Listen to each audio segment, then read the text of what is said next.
Talking to someone who is unemployed is such a waste of time, she said, attempting to shoo me away with her gaudy fingernails. This was one of New York's most posh bars.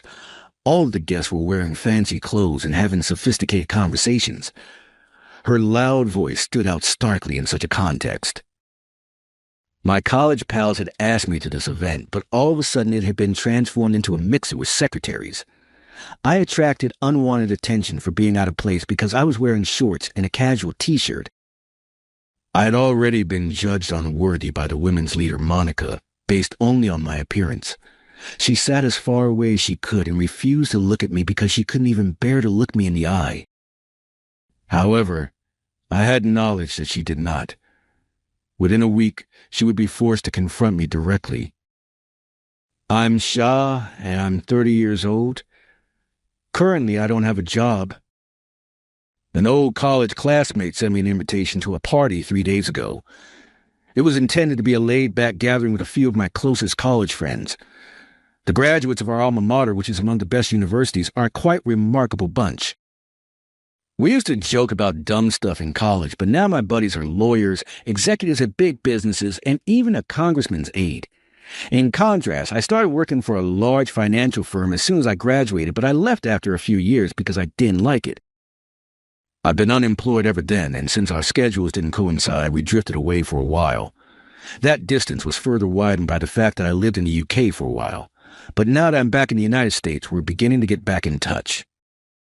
I assumed that tonight's event would be a laid-back get-together with pals. Kevin, who had offered to plan the event, scratched his head apologetically as he announced, "Sorry, the get-together tonight has been switched to a mixer with some gorgeous executive assistants." We had decided to get together at a small, affordable bar that we used to frequent in college. I had therefore arrived wearing the coziest clothing I could locate, but everyone else was dressed casually with a definite dash of flair when I got to the station where we had decided to meet. Kevin was half exasperated when he said, "I said it was a casual get-together, but you really overdid the casual." He insisted that we all five be at the mixer, so I unwillingly followed him, even though I considered going back to change. We eventually arrived at a posh bar. I was anxious that I wouldn't adhere to the clothing code. Nevertheless, I was able to enter without the staff stopping me. Now, though, I could sense the other customers' critical looks.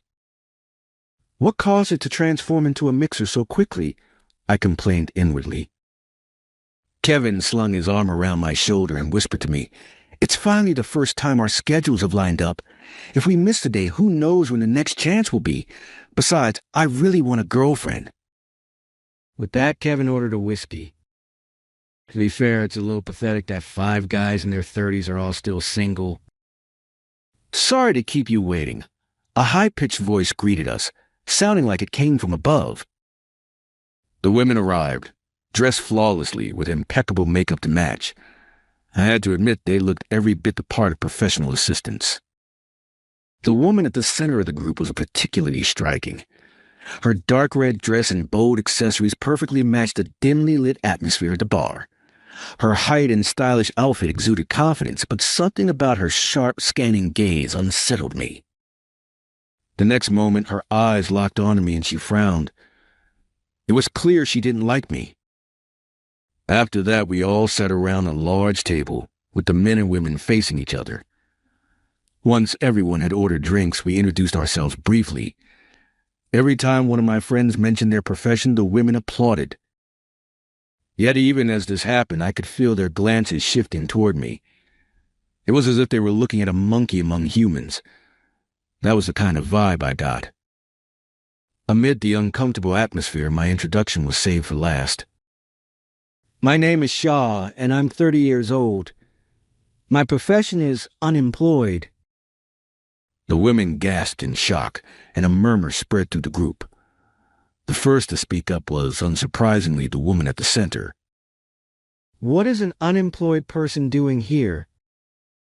"Well, I'm unemployed, but—" I tried to explain, but she cut me off sharply.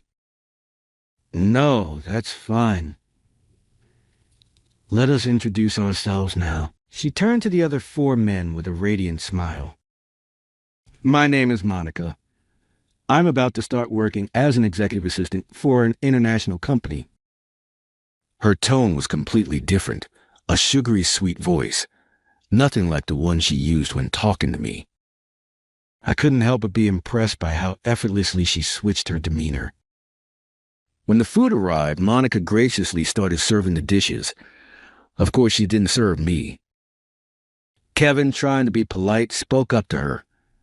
"Monica, I think you missed one." Without a hint of remorse, she looked down at me and said, "Really? Oh, you're still here? Isn't this just a waste of your time?"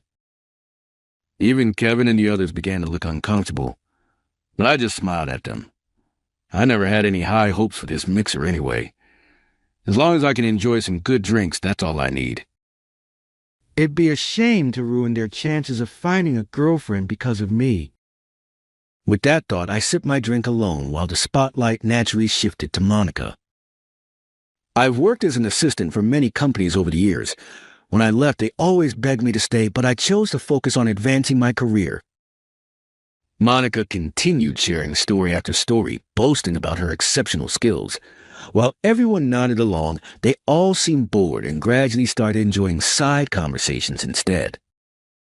As I considered leaving early, a petite woman named Emily approached me. "Sean, what would you like to drink?" She had noticed that my glass was empty.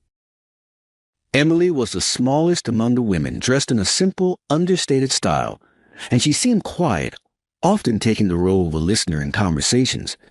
She must have been trying to be considerate, seeing me sitting alone. "No, I was actually thinking about heading out." When I said that, she lowered her gaze. "I'm sorry about Monica." For some reason, Emily apologized on her behalf. Apparently, they were classmates at a secretarial school. They regularly met up to exchange updates, but this time Monica had abruptly decided to turn into a mixer. I let out a dry laugh. "Looks like we are in the same boat." Neither of us had planned for this mixer, and we were both starting to get bored of it. She seemed curious about what an unemployed person like me did all day and began asking questions. "What do you do every day?" I read financial newspapers, checked stock prices, and investment news online. I guess I can't shake off the habits from when I was working at a company. "Does that mean you're knowledgeable about asset management?" She leaned in, clearly interested. Apparently, she had recently started taking an interest in investing. When I shared some tips and advice on investment strategies, she listened intently. She's a smart woman. Her thoughtful questions about my explanations impressed me. For the first time in a while, I had an enjoyable conversation about finance, and it turned into a genuinely fun time. However, it seemed Monica didn't like the friendly conversation Emily and I were having. "Emily, if you get too close to someone like him, people will think you're the same." Criticized by Monica, Emily shrank back. Monica then glared at me and said, "If you want to make noise, why don't you go to a cheap bar? Honestly, how can you even show up here dressed like that? It's completely inappropriate." It seemed she was getting drunk and bitter, likely because no one was listening to her bragging anymore. "This works out perfectly. I was just about to leave." I put $100 on the table and stood up without a word. I glanced at Emily and she nodded before getting up as well. "I'm leaving too," Emily said. Monica looked even more annoyed, clearly surprised by Emily's decision. A from our school and a misfit. What a perfect pair. Ignoring her words, we walked out of the bar. Was that a bit too pushy of me? I apologized to her, but she shook her head. Monica's been condescending ever since she graduated from secretarial school and got hired at a big corporation. She always looks down on me because I could only get a job at a family-owned business. But honestly, I've been thinking it's time to distance myself from her, so this was perfect timing. She smiled as she said this. Feeling like our conversation wasn't over yet, I decided to ask her, "Want to grab a drink somewhere else?" I was thinking the same thing. We found a small bar and toasted to a fresh start. Actually, I've been considering a career change, Emily said abruptly. Even though it's a family business, you're thinking of quitting? I want to try something new. If you know of any good companies, please let me know. Well, I'm unemployed, so I don't think I can help much with that, I said with a wry smile. Then she pointed at my t-shirt. That's a luxury brand that hasn't entered the U.S. market yet, right? I was stunned and speechless. The shirt I was wearing was plain black with only a small embroidered logo on the cuff hinting at its brand. How did you figure that out? I often have to prepare gifts for my boss, so I make it a habit to keep an eye on popular items, and the British investor who's been in the spotlight lately mentioned that he's a fan of this brand, so I remembered it. It seemed she had deduced from my attire that I wasn't just an ordinary unemployed man. She's smart and perceptive. In that case, I introduced her to a job opening. Her eyes lit up with excitement and she beamed. I'll definitely get the job. We spent about another hour drinking and talking before parting ways. After walking her to the station, I checked my phone and found an apologetic message from Kevin. I called him back. Don't worry about it. Let's hang out again soon, and this time it's on me. Thanks to you, I found an amazing talent. 2 weeks later, I was cleaning the floor while holding a mop on the top floor of a station building. This building had been completed just a few years ago and housed offices of some of America's most prestigious companies. I guided the two stunned women and used a card key to open the office door. Please come in. It's still a bit messy since we haven't officially opened yet. I led them into the CEO's office. The office was sparsely furnished, with desks lined up in stacks of cardboard boxes everywhere. The only organized space was the CEO's office. Then I took off my work jacket. Underneath, I was wearing a dress shirt and tie, just in case. I invited them to sit on the sofa before taking a seat in the CEO's chair. Sorry for the surprise. I'm Shah, the branch CEO. Monica looked utterly incredulous. You're the CEO of this branch? You've got to be kidding me. On the other hand, Emily remained calm. She must have had an inkling about something. Meanwhile, Monica appeared completely flustered. Wait a second. What's going on here? I gave them a brief explanation of the situation. The financial company where I started as a rookie was dull. I wanted to do something more fulfilling. So I quit and began investing on my own using the knowledge I gained at the company. I trusted my instincts and predictions, and I quickly found investing to be my true calling. At first, I focused on short-term trading, and my profits grew steadily. But after reaching a certain level, I became bored again. So I shifted everything to long-term investments and decided to broaden my understanding of the economy by trying to connect with Oliver, a prominent investor. I sent him countless text messages and share my theories on investing online. I even forwarded those articles to Oliver. Maybe my persistence paid off, because after a year, I finally got a response from him. Come to England at his invitation. I immediately went to England. I lived with Oliver for an extended period, learning everything from him. It wasn't just about investing. I learned everything from his lifestyle to his fashion sense. My casual style is actually inspired by Oliver. During that time, I wasn't an employee or an official apprentice, so I didn't receive a salary or anything similar. I lived entirely off the money I made through investments. When I said I was unemployed, that's what I meant. Monica looked at me with suspicion, but whether she believed me or not didn't matter. She was here for a job interview. I proceeded with the interview professionally, from self-promotion to reasons for changing jobs, motivations, and Q&A. The difference between the two candidates was striking. Even considering Monica's agitation, Emily's intelligence stood out.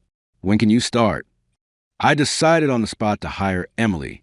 However, Monica couldn't accept the result and began protesting. How can someone who's only worked at a family business be hired over someone like me, with experience at new stock companies? She started spouting such arguments. With a sigh, I pulled a confidential file from my desk drawer. Apologies, but for thoroughness, I conducted some background checks. Apparently, Monica caused numerous issues at her previous jobs and left most of them under circumstances akin to dismissal. In contrast, Emily not only worked as a secretary, but also studied management and devoted herself to revitalizing her family's business. Moreover, the kind of person Oliver, the CEO, was looking for was someone who could break away from conventional ideas and flexibly carve their own path. Isn't it clear which of you our company needs? Monica stood up, her face flushed with anger. I wouldn't want to work for a company like this anyway. There are plenty of better companies than some British subcontractor. She threw those words over her shoulder and stormed out. I explained the necessary steps to Emily and saw her off to the elevator lobby. To think Shaw was a seal, it seemed even she hadn't imagined that much. And your background checks are incredibly thorough.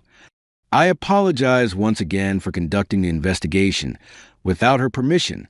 In this world, information is everything. This is one of Oliver's teachings.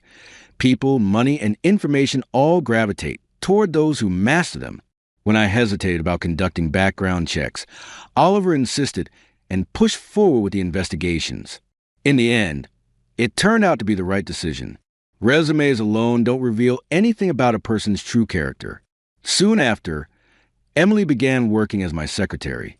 Her ability to understand what I needed with minimal explanation has been a tremendous help. Meanwhile, Monica, who had stormed out of the interview, seems to be struggling to find new employment. After the UK branch opened, the workload became overwhelming. Exhausted, I took a short break, sipping the coffee Emily had made for me. I wonder if Kevin might invite me to another mixer. I idly thought about such things. Even if a mixer is full size, if I can meet someone as exceptional as Emily, I'll always be willing to attend.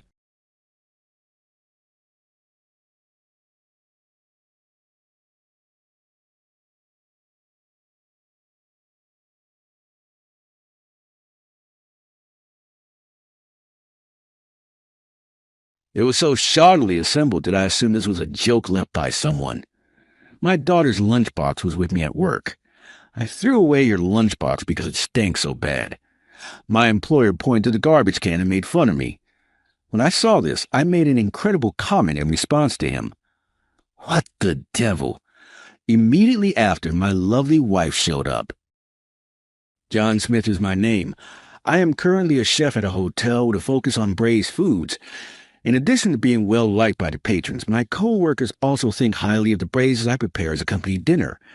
To the great joy of our clients, the fish we receive from our direct supply store is so fresh that it's frequently offered grilled, particularly the grilled foods prepared by our sous chef, which are also very tasty. Every member of the youthful crew is passionate and involved in their work. I'm a mid-level age at 35. Normally, I would be too young to oversee braises, but the former head chef personally recruited me to work here. I honed my French cooking talents while working at another hotel. I didn't want to pursue American food because my aim was to own a French restaurant. As a hobby, I would go on regional food and food walks to learn about different meals and flavors, but because I also loved American cuisine. I was young then. A customer who requested an American-style breakfast arrived one morning. I got scouted as a result of serving a popular brunch. That client was really my previous hotel head chef. This was the most tender and filling breakfast I've ever had. I accepted the offer to work at our hotel, which is how I ended myself in my current position.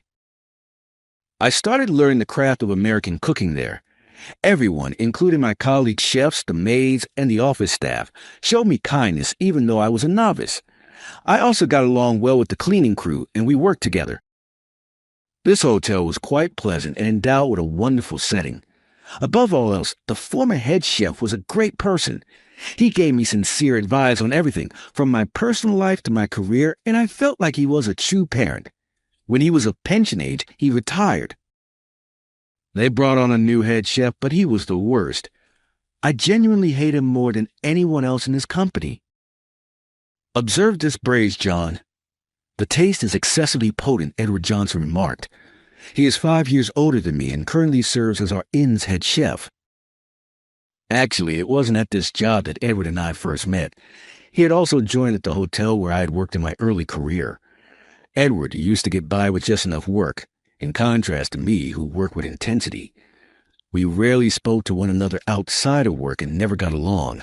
Interestingly, the sous chef also joined the hotel at the same time as me, and we hit it off right away as we were on the same wavelength.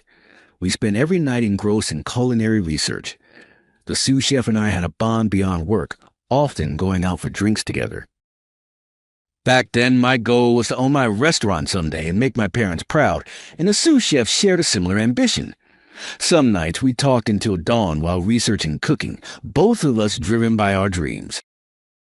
But amid this, there was one person who was just coasting through his culinary training, the current head chef, Edward. Edward had no motivation back then, just getting by with a bare minimum. He never bothered with studying or experimenting in cooking, relying solely on his innate sense. He claims effort and study are for average people without talent. Someone exceptional like me doesn't need to bother with that, he would say. He always looked down on us. But he did have talent. He was naturally skilled with his hands and had an exceptional aesthetic sense. His food art, especially with vegetables, was highly praised by the guests. His skill with the carving knife was unmatched, truly top-notch. The sous chef and I lacked that kind of talent, and honestly, there were times we envied and resented him for it.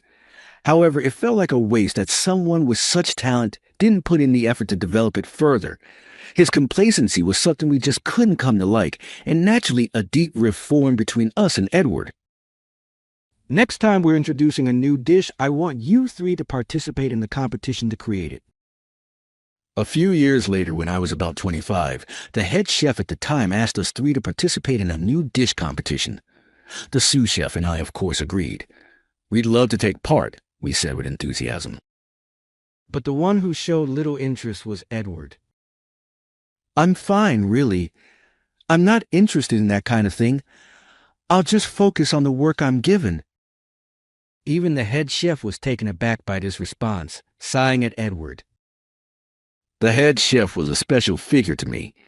He had been taking care of me since I joined the hotel, and honestly, his disappointment made me feel like my parents' feelings had been hurt, causing me discomfort and irritation. But I am an adult, too. I wouldn't engage in a pitiful argument in such a situation.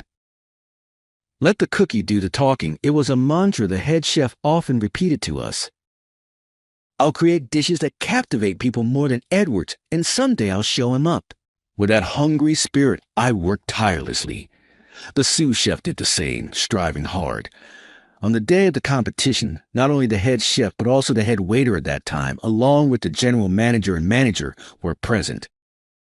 Amid the tension, the tasting began. Our senior chefs served their dishes, and the head chef and others tasted them with serious expressions. It was a quiet tasting session with no comments given. Everyone watching the head chef and others' faces was feeling their own sense of accomplishment. Then it was finally our turn, the sous chefs and mine. We presented our best dishes and received praise not only from the head chef and general manager, but also from the fellow chefs who had come to watch the competition. You guys have really grown. Remember when you couldn't even peel a radish properly? You've grown remarkably in these past few years. We can let our guard down, they said. We received praise from everyone around us, and the sous chef and I exchanged glances while blushing with shy smiles. Excuse me. Suddenly Edward appeared unexpectedly, holding a dish in his hand, leaving everyone momentarily speechless. Why is Edward, you didn't participate in the competition bringing a dish here? In a situation that made everyone want to ask this question, everyone was stunned. I changed my mind and I wanted to join the competition too, so I prepared this, he said, placing a dish on the table that was incomparably more impressive than those of the sous chef and me. Dry criticism came from everyone. What are you doing, Edward? You said you weren't interested in the competition. I just felt like it all of a sudden. Honestly, I knew if I entered the competition from now on, only my dishes would get through. I was trying to be respectful to the seniors by holding back, Edward said with a smug, mocking smile, provoking the emotions of the senior chefs. One senior, angered by his taunt, was about to confront him, but was restrained by another senior.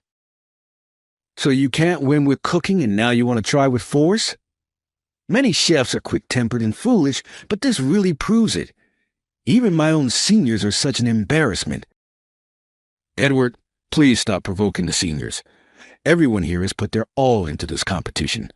Isn't it you who's the lesser person for mocking those who are trying hard? I had never directly spoken up against Edward before, but I love all these people here. Seeing the people I care about being ridiculed, especially when everyone is so earnestly engaged in this competition, to have someone come and wreck such a sincere effort, I just couldn't stand it. I just couldn't hold back any longer. But my retort probably irritated Edward, who considered himself superior. He glared at me, advancing with a condescending sneer. Don't you dare preach to me when your cooking sense is inferior to mine. What do you mean, all out? No one can surpass my dishes, so don't get cocky. Despite his intimidation, I remained unshaken.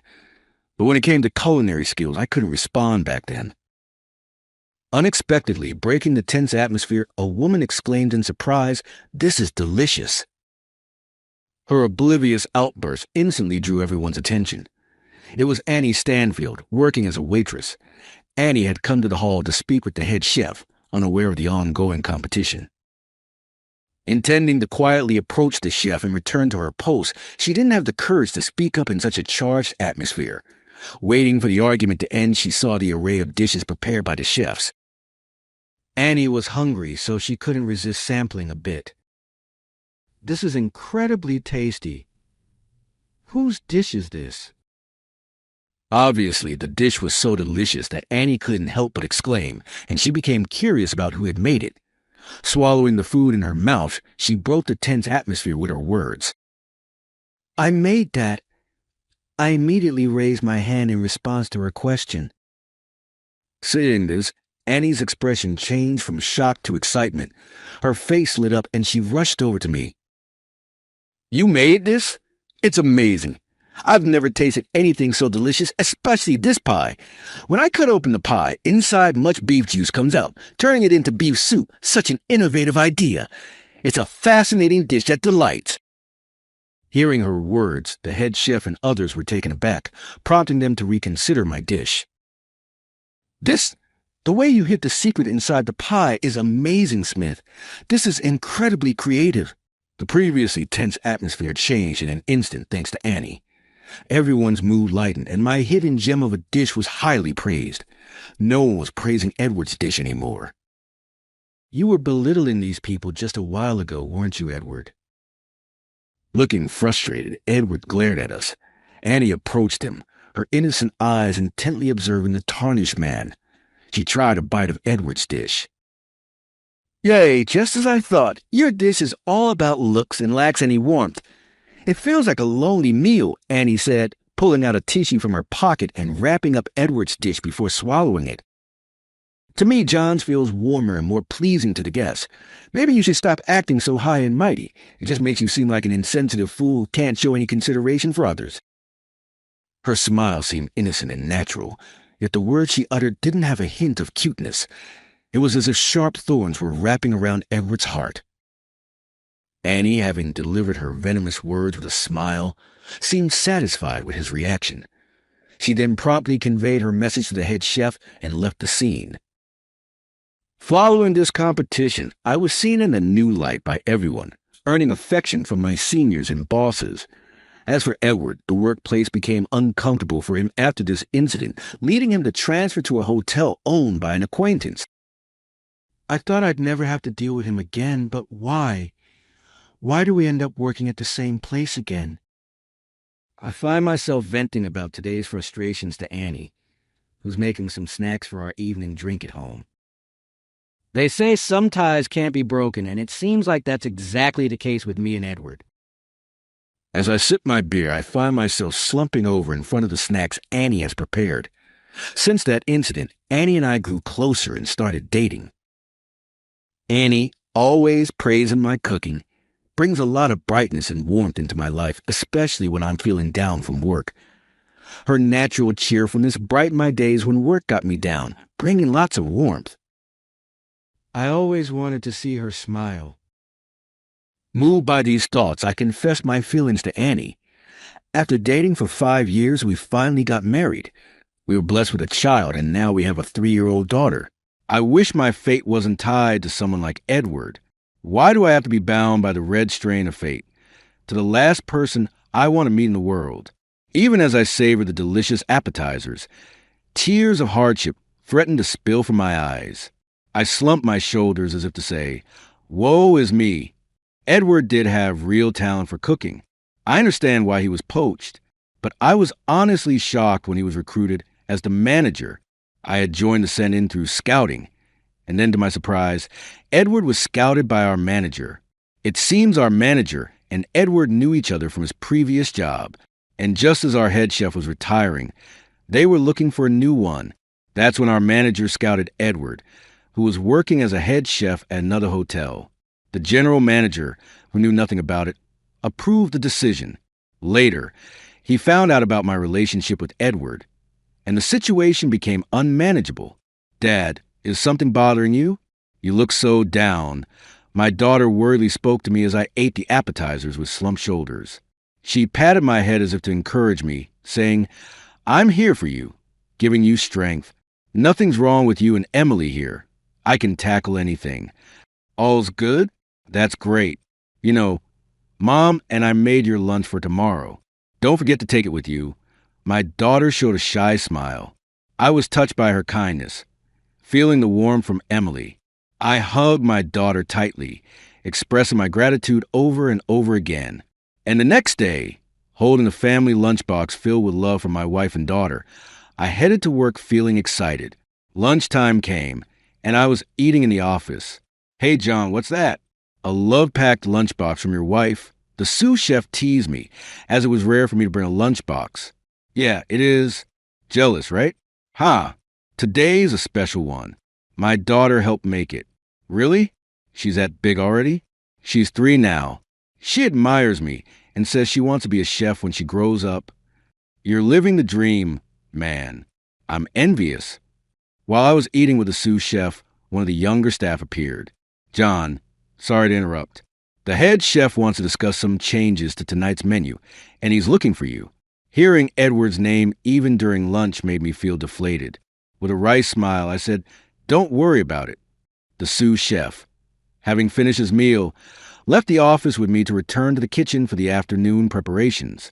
But no matter how much I searched, I couldn't find the head chef anywhere. "Where the heck is that old man?" I grumbled to myself.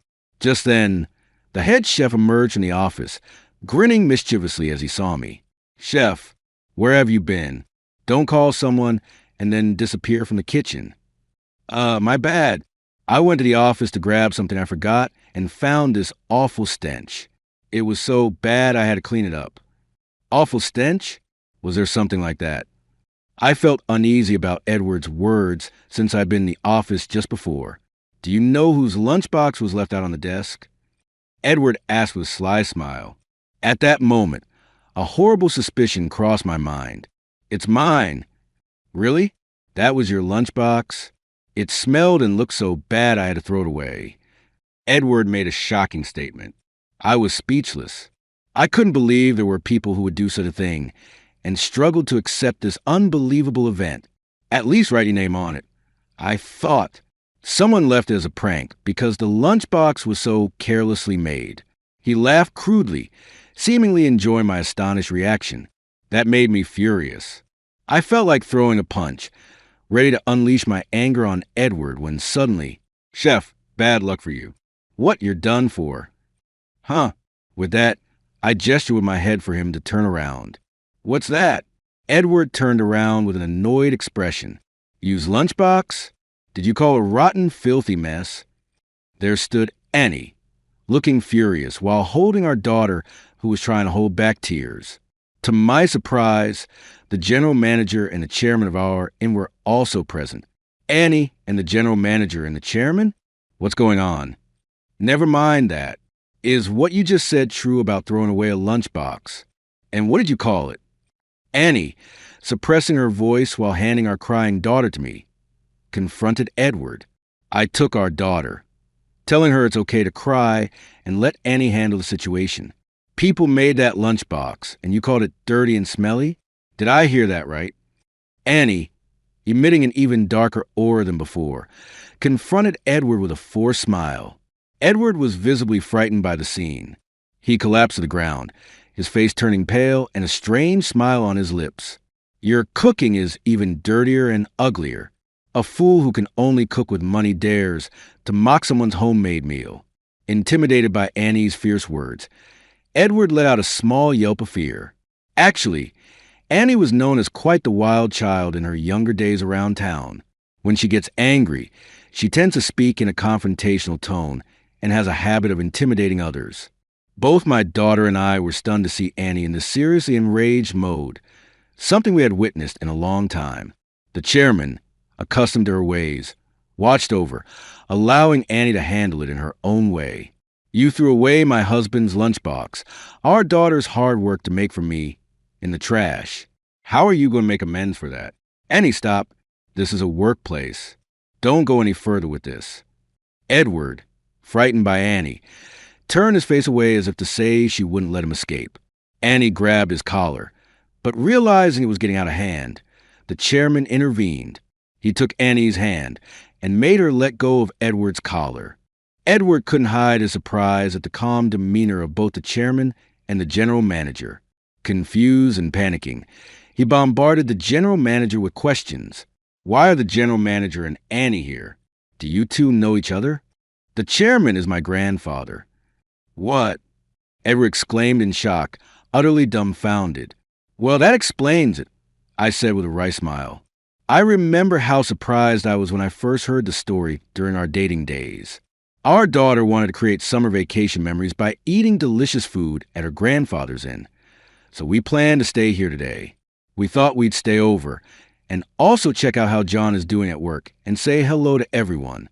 It turned out to be the right decision. This way, Grandpa and the others got to see what's really happening inside the workplace, didn't they? He spoke nonchalantly with a bright smile.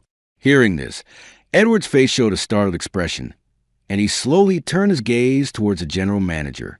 It seems we don't need a chef like you in our hotel, Edward DeFille said, his gaze sharp, speaking in a stern tone. I'm sorry, but you are dismissed as of today. Consider this the end of your contract. What? Please reconsider, general manager. Why should I? You don't value your subordinates and dispose of others' belongings without a second thought. I see no need for such an insensitive person. The cuisine of this inn is popular because of me. Without me, you can't maintain this popularity. Don't be ridiculous, I said, calling my theory daughter and holding her hand. We don't serve cuisine that will falter just because you're not here. We all take our roles as chefs seriously. You, who think cooking is just about appearances and looks, have no right to call yourself a chef. I left my daughter with Emily and walked towards Edward. I don't want someone like you who has become complacent in their talent and has made no effort to claim the title of head chef of this inn. Please leave. Don't tarnish our precious workplace any further. My shout drew the attention of passing employees, and their eyes fixed on Edward. Word spread quickly, and a crowd began to gather, realizing he was overwhelmingly seen as the villain. Edward, perhaps overwhelmed by being in such a situation, chose to flee.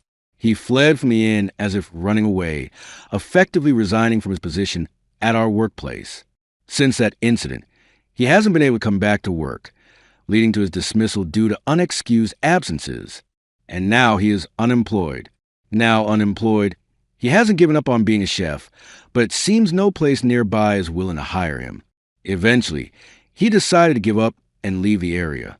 After that, the sous chef took over as head chef following Edward's departure. The hotel's cuisine became even more renowned than before with the sous chef's efforts, particularly appealing to women thanks to its delicious taste and visually appealing presentation. Soon it became a hot topic in the neighborhood and was even featured in magazines. A few years passed, and this spring, I finally achieved my lifelong dream of owning my own restaurant. We finally made it come true. Yeah, it's all thanks to you guys. I'm excited for Dad's restaurant. Annie and our daughter visited the day before the opening to see the restaurant. And then I never imagined John would become such a fine chef. We're in for a treat today. John, my parents, Annie's parents, and my grandfather were all there to celebrate, surrounded by their blessings and support. I vowed to continue improving my skills.